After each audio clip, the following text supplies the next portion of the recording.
Yes, I brought all the people. All the people came for me because I'm that special. Yes, as Brian said, my name is Dani Brooks. It is my first time doing comedy in Jacksonville because, quite frankly, Jacksonvillians or whatever you may be called just scare the shit out of me. Yeah, I was told, Brian, you missed the memo. We're supposed to be clean, dude. It's all good. So Jacksonville scares me to do comedy, but I'm going to try and make this work as best as possible. So I was thinking about what I was going to do tonight because I had a lot of time. Because usually in DC, New York, you pay $5, you get 5 minutes. That works out great. Brian was like, hey, you can have 10 for free. Hey, great. Someone asked me, I think one of my coworkers asked me if I was getting paid for this. Not so much. This is, pro bono type deal. So I come out and do a little comedy. But when I was thinking about what I was going to do, everybody was like, what are you going to talk about? What are you going to do? Who are you going to, just rain on all night? My coworkers, because I'm going to put it out there, though I'm employed, I am a librarian. Thank you for the shout. The whole room is librarian. I know, I just read librarian, it's just all over me, just librarian, right? I hate books. I don't like to read. I don't shelve things. I pretty much sit in my office and play on Facebook. That's pretty much my day. So my coworker's like, are you going to talk about librarians? Are you going to do that? No. And then my fiance, who, I'm a very rare thing here in Jacksonville. If you couldn't tell, and I'm going to be really sad if you couldn't, lesbian, woo! And you can never go to a club and be like, where are my gay people at? Because they never answer, unless you're at a drag show. That's the only time you'll get a response from the gay people. So my fiance was like, what are you going to talk about? You're not going to talk about me, are you? No, I would like to not sleep on the couch this evening, so you are free and clear. But someone that I was thinking about, my cousin actually brought up to me, is my family. For all of you that couldn't tell that I'm a lesbian, I'm also black. I know, it's shocking. The tan is worn off. I went on a cruise, it all wore off. Anyway, so my family is something that I like to talk about and like to diss on. But my dad today, I'm getting married next summer. Woo! Yeah, woo to marriage. Yeah, if you're on your second or third, good luck, keep trying. It'll eventually work out for you. But he's like, why don't you put your wedding off a year or so? Well, why do you want me to do that, Dad? Well, you're trying to do this, you're trying to do that. Well, what's the point of me putting my wedding off for a year? Well, you're trying to buy a new car. Yes, this was me car shopping this week, trying to buy a new truck. Car payments nowadays. How many people have a new car? Anybody? Yeah. Car payments ridiculous? Outrageous? Yeah. $569 is what they want to be paid for a Ford Escape. A Ford. I know. So for those of you that have Fords, I'm very, very sorry. Nothing against them, but so my dad is like, you're trying to buy this new truck. Why don't you put your wedding off? I don't want to do that. That's just, it's my wedding. It's going to happen. So anyway, I talked to my mom about the situation, and it's really hard to tell your mom you're not invited to the wedding. Yeah, see, I got claps on that. So I'm talking to my mom, and she's like, I'm going to get a fabulous dress. I'm going to get a fabulous dress for your wedding. It'll be great. Well, Mom, about that. My parents live in Maryland on the East Coast, and I'm getting married in San Francisco on the West Coast, clearly. So, you're not invited. That went spectacular. Well, what do you mean I'm not invited? Well, I don't want to meet new people. Now, this whole new people thing, it's not that she doesn't want to meet new people. She doesn't want to meet Mexicans. Yes, that's the thing. So, I know. My fiance is Mexican. I'm fine with that. She'll tell you she's Portuguese, but whatever. Looks like she means she's fine with that. Sorry, she's sitting right in the front videotaping me, so I'm going to get it later. But, so my mom's whole thing is that she doesn't want to meet new people. That's just outrageous. She doesn't with Mexican people. Because this is what she asks me all the time. What are you guys having for dinner? We're having chicken. Oh, you're not having tacos? No, Mom. She's been here for a while. Like 5th generation. We're good on the tacos. And then, it gets into a whole conversation with my mother. My mother's extremely inappropriate, almost as inappropriate as my colleagues. But, so the whole taco joke, and I'm going to take Brian's advice, and I'm just going to go for it on this one. When I was in college, I had, well, which I still do, unfortunately, I have an acne issue. Yes, don't look at me surprised, Skinner. Don't act like you don't notice. So in college, I had an acne issue, and I was breaking out quite a bit around my mouth area. So I'm talking to my mother one day, and I'm like, This isn't gonna go well, is it? what was that, Joey? So my mother's asking me, what exactly is going on there? And I'm like, you know, I just have, I don't know, it's around my mouth. And she looks at me and she's like, well, it's probably that funny business you're into. Yeah, that's my inappropriate mother for you. That's my inappropriate mother. We've had great conversations though over the years. My mom is one interesting woman. Oh, I thought they were gonna walk in. No, they're just kind of hanging out. There's a weird black man behind me. Yes, there is. I don't really know what that's about. But we'll go with it. Oh, he's just gonna sit and watch. Can he hear is the question. He's making his own lyrics. Huh? He's making up his own lyrics. Okay, he's making up his own lyrics. Pulling up his zipper. So me and my mom had great conversations over the years. And they've all been inappropriate. And I remember being a kid, and how many people have ever heard their parents having sex? Anybody? No. Yes. Thank you for the one person playing chess that's participating in my stand-up routine. Thank you very much. The rest of you can all, never mind. You did come for moral support, I appreciate it. So the one time I did hear my stepdad and my mom having sex, it was unbelievable. It's just, you don't imagine your parents doing that. But I got my mom back in high school. Doing the whole girl on girl thing was very, very convenient. Because you're just having a sleepover, right? Just mom, you know, Megan's gonna come over, we're gonna, you know, make some hot chocolate, hang out. It'll be good. So apparently, a boisterous young lady I used to date.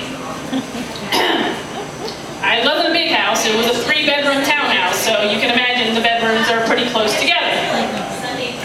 My mom comes up to me one day and she's like, you know what? My house, not a hotel. Point well taken. So my dad's complete opposite. He was completely oblivious. I used to have friends. He's still there. This is actually more funny than I am. It's just this guy hanging out behind me. Can you see him? Okay, just joking. So my dad was completely oblivious to the entire thing. I would have, at 13, yes, I was a bit of a whore. At 13, I would have girls over and my mom would question, what is she doing? Because the door would always be locked. Well, clearly I'm trying to have a little privacy.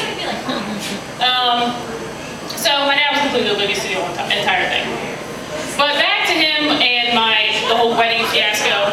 And you know, I go to my mom, I'm like, Dad is doing this, he's doing this, he's doing this. And I pay the man's cell phone bill. What the hell? You're gonna question me how I'm spending my money? I pay your cell phone bill? Really? The man, and not to completely destroy him, but I will, because I have a microphone and people watching me. Been unemployed for 2 years. This is pretty typical of my family.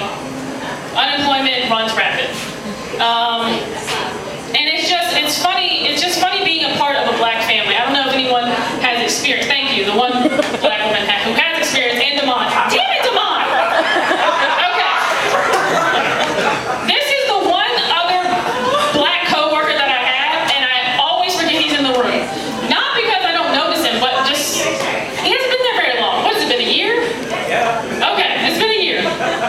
So I noticed her, but I forgot about you. Oh my. He's gonna kill me. I think he's our next comedian. Hang on. Oh, really? He said he was not. Okay. Right, I was gonna go with it. I think he heard you talking about black people and didn't appreciate it. I guess he didn't appreciate it. Okay. Oh, yeah. All right, so we're gonna switch topics before I get killed in the Springfield district of Jacksonville. Yeah, the exact reason I didn't want to do comedy in Jacksonville is all coming to light right now.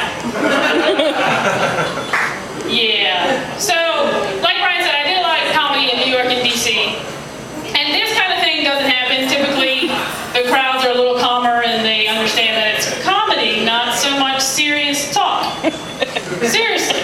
Feel like bullets are just gonna start flying right behind me. It's gonna be good. Yeah, my friends are always trying to get me to come to the west side of Jacksonville. No, not so much. Yeah, west side's the best side. Yeah. It's scary enough. Oh, has he called his homies? He's got No, they're a from baseball bat or something in his hand. This would be a great end to my routine if I actually end up getting killed. Well, you know, there's a room full of glass around us. I know. Brian can hump the freaking mic stand, but I can't talk about my black family. They do belong to me. They are mine. I can talk about it if I want to. How am I doing on Have some time? nice blue lights behind. Okay. You're 11 minutes. All right. Thank you very much. So 11 minutes into it, I guess it's time I start being funny. You know, you go cold on these things because I haven't done comedy in Jacksonville. It's been a year since I've been on stage. And last December was a big venting moment. How many people I'm going to assume this is most people were broken up with someone. Yes. Yeah. Yeah. Fortunately, not recently. Thank you for clapping. Appreciate that. I'm going to let her come in because she's on the call. Okay. You know, it's all a team effort. It's all a team effort. Dude's got a golf, So last year, got a golf club, not a baseball bat. see, I'm telling you, something's gonna go down right behind me, and I'm glad we have it on camera. We can send it. What's the WJXT? There you go. Just back it up there. Yes, hook it up. Keep narrating. Caught a popo. On a popo. Caught a Oh, popo. there they are. Had a popo. No, seriously, there's a popo. I wasn't kidding. Roll up, dude. Roll up. There you go. I'm just gonna narrate. I'm gonna assume Caucasian police officer who is gonna whoop somebody's ass. Yes, get him because he's heckling me. I didn't appreciate it. With a taser. Yes. No, seriously, all of my dreams about doing Jacksonville comedy are coming true right now. Stuff ain't coming for you. I know, they're not coming for me. He didn't break the glass when he banged on it. He did break the glass, so this is good. Thank you to the gentleman that owned the facility for making, not getting cheap glass. I appreciate that. It's historic glass. It'll Yeah, all right. So like I said, for the third time, DC, New York never happened. But in Jacksonville, Florida, we got Poco, we got a young gentleman who is apparently going to get arrested. Oh, wait. More people are showing up? Okay. We'll work through it because the camera's off me now, so it's on the situation. I can hear you still. Oh, thanks. You can still hear me. I just really want to know what they're talking. They can hear me, but I can't hear them. He's asking for ID. He's going to run his ID. That's probably not going to go well for him. I'm impressed he had some. I mean, did he get searched? I mean, it's scary being black in Jacksonville. I don't know. I get a little worried every time I drive downtown. I go pick my fiance up from the PD's office. I know, it's ironic. From the PD's office, and they don't want me. They actually just let me pull up and pick her up and drive off, which is shocking. But every time I roll past a Popo, it's like, hey, let me get in the sun just right, lean this way, and I look white. And when I first moved to Jacksonville, I lived in the hood, and not the hood, but what I consider the hood, and I had a drug dealer next door neighbor, who was fantastic, by the way. He had a revolving door. You could get your coke, your crack, your whatever you needed. So I had to call the cops quite a bit. So my mom taught me as a young child, you get that very sweet, very soft, white woman voice. Excuse me? The gentleman next door, I don't really know what's going on. OMG. Actually, Skinner, I'm you right now. I don't know what's going on, but please come help me. It's like that scene from Scary Movie where she just IMs the police, white woman in trouble. All the same thing. So, while this is going on, I think I'm good on time, Brian. Okay. All right. Well, thanks, guys. Thank you very much for the people that came out. I appreciate it. I'm really a lot funnier at work than I am on stage, but you do what you can. So much.